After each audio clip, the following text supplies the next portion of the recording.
Puji Tuhan, adik-adik sekalian yang sekolah di TPI, saya mau sampaikan bahwa a greeting untuk kalian semuanya, dan saya percaya kalian baik-baik di rumah dan harus rajin belajar di Zoom. Jangan main game terus dan jangan download YouTube terus, tapi kita mau disiplin untuk belajar ya. May God bless you, and I wish you have a great day, and I wish that you have a great years. Karena sebentar lagi kamu orang sudah mau ulangan, tolong rajin belajar ya. Tuhan Yesus berkati. Dan sebentar lagi kita akan dengar firman Tuhan. Biarlah firman Tuhan bisa menjadi kekuatan di dalam kehidupan adik-adik sekalian. Karena firman Tuhan bisa merubah kita punya mindset. Firman Tuhan bisa memberikan kita semangat untuk belajar dan tahu tujuan hidup kita. May God bless you. Amen. Saudara sekalian, mari kita sama-sama baca firman Tuhan yang terdapat di Yohanes 1 ayat ke-12 ya. Kita mau baca Yohanes 1 ayat yang ke-12. Dan kita udah baca, kita sama-sama berdoa. Silakan, Doni. Yohanes 1 ayat 12. Tetapi semua orang yang menerimanya diberinya kuasa supaya menjadi anak-anak Allah, yaitu mereka yang percaya dalam namanya. Silakan berdoa. Terima kasih Tuhan, terpuji bagi namamu. Kami bersyukur pagi hari ini Tuhan. Sebentar kami akan mendengarkan sharing dari Pak Amin. Biarlah Tuhan yang buka hati kami, berkati kami, sehingga firman Tuhan ini kami boleh simak, kami boleh terima dengan baik Tuhan. Berkati hamba-Mu yang akan menyampaikan firman-Mu. Biarlah kuasa Tuhan menyertai, bukakan rahasia firman Tuhan. Di dalam nama Yesus kami berdoa dan mengucap syukur. Haleluya. Amin. Puji Tuhan, saudara sekalian. Aku ada satu cerita. Ada seorang anak muda, dia frustrasi dengan hidup dia. Dan dia bilang, okay, saya tidak punya bright future, saya tidak ada masa depan yang berarti, dan saya mau quit dari SMA 2. Saya mau kerja, saya mau apa aja. Karena saya merasakan saya tidak berharga dan tidak ada masa depan. Okay. Dia datang ke Pak Pendetanya, Pak Pendeta, saya sudah mau resign dari semuanya sekolah. Saya mau hidup, kerja saja, dan suka-suka saya hidup saya. Dan saya bisa main games, saya bisa hidup dengan semauan saya. Karena saya percaya, saya bukan anak pintar sekolah, saya hanya pas-pasan dan segalanya.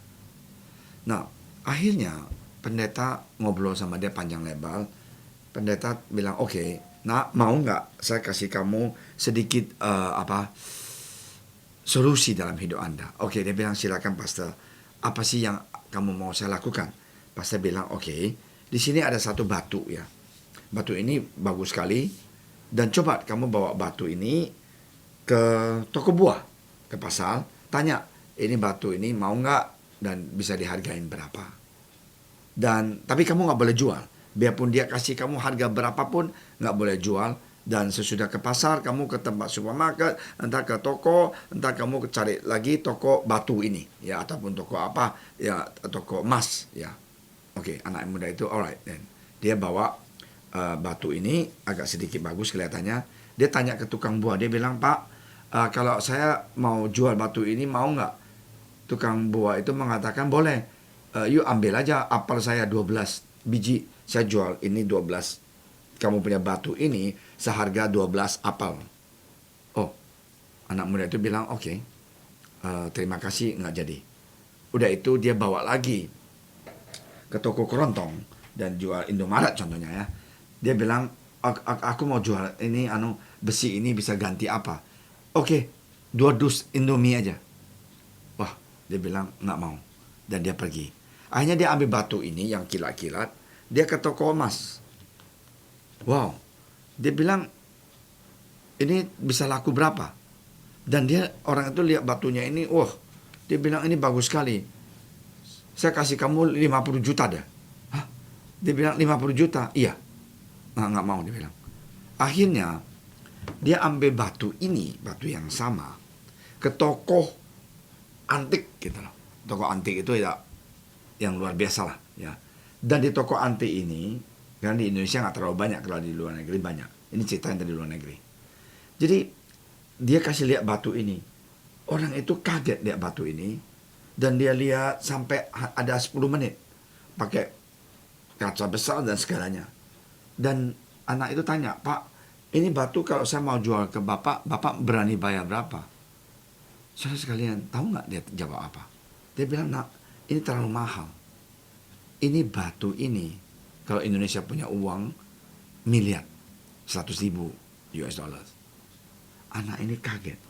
Dia bilang, kamu mau jual, saya beli 100.000. Dan anak ini bawa batu ini. Dia bilang, tidak, saya tidak jual. Dan dia bawa pulang. Ketemu Pak Pendeta. Jadi Pak Pendeta bilang, what happened? Dia bilang. Dia bilang, batu yang sama ini di tempat buah, supermarket, tempat yang jual emas, dan di toko batu antik, semuanya berbeda. Dan akhirnya yang paling berharga itu adalah di tempat yang barang antik batu itu. Wow. Dan anak itu bengong dan lihatin Pak Pendetanya. Pak Pendetanya bilang, nak, kamu ini masih mempunyai masa depan. Asal kamu tahu siapa yang kamu miliki. Asal kamu tahu dan ketemu pas, yaitu toko antik batu itu. Kamu tahu, kalau kamu mencari dan serahkan hidup kamu kepada Tuhan Yesus, bahwa kamu akan menerima apa? Kuasa, menjadi hak apa?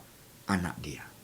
Dan di sanalah kamu punya kehidupan itu akan dibentuk oleh Tuhan. Asalkan kamu percaya dalam nama Tuhan Yesus.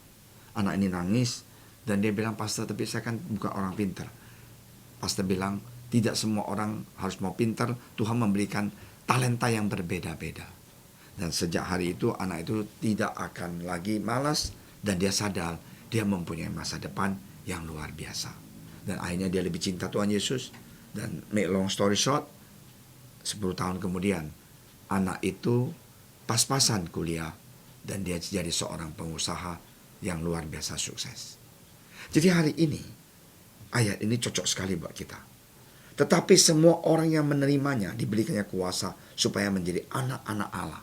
Kalau kita menerima Tuhan Yesus, dengan kata lain kita serahkan kita punya batu itu kepada orang yang pas, yaitu toko batu, toko antik itu, yang tahu harga batu ini berharga sekali. Bukan yang tukang buah yang gantikan 12 apel. Itu kita nggak ada harganya seperti sampah batu biasa. Tapi kalau kita di tangan orang yang berkuasa itu, yang tahu harga kita ini berapa itu, sungguh kita ini adalah yang berharga di mata Tuhan. Nah hari ini, marilah kita percaya dalam nama Tuhan Yesus, bahwa hidup kita ini pasti akan dilindungi Tuhan, dijaga Tuhan, dan juga diberkati Tuhan. So may God bless you anak-anak sekalian. Kalau kamu gagal dalam hidup kamu, ulangan atau ujian atau kehidupan atau keluarga, jangan kamu menyerah. Datanglah kepada Tuhan, terimalah Dia dan bertobatlah dan percaya, ya, menerima Tuhan Yesus, dan kamu akan menjadi anak-anak Allah. Dan berkat Tuhan, mujizat Tuhan Yesus akan turun di dalam kehidupan Anda. Adik sekalian, you have a bright future. Work hard, come closer to Jesus, and you are going to see His blessing will be upon you. Ya, datang kepada Tuhan dan kamu akan lihat berkat Tuhan itu akan turun di dalam kehidupan Anda. Mari kita berdoa. Tuhan Yesus, terima kasih Tuhan atas hari ini yang begitu luar biasa. Kita bisa datang Tuhan untuk terima Engkau dan percaya pada Engkau dan juga sungguh dikuatkan oleh firman Engkau. Tuhan, kami sadar kadangkala kami tidak mau menerima Engkau. Kadangkala kami tidak mau percaya pada Engkau. Tuhan, biarlah hari ini kami menjadi anak Engkau yang rendah hati, yang bisa bertobat, dan sungguh tahu kami ini adalah anak-anak Engkau, karena kami telah menerima Engkau menjadi juru selamat. Terima kasih Tuhan Yesus, berkatilah Tuhan kehidupan kami, keluarga kami, dan juga bangsa negara kami Indonesia. Dalam nama Engkau Tuhan Yesus, kami telah berdoa. Amin. Hidupmu berharga bagi Allah. Tiada yang tak berkenan di hadapannya. Dia ciptakan kau seturut gambarnya. Sungguh terlalu indah kau bagi dia.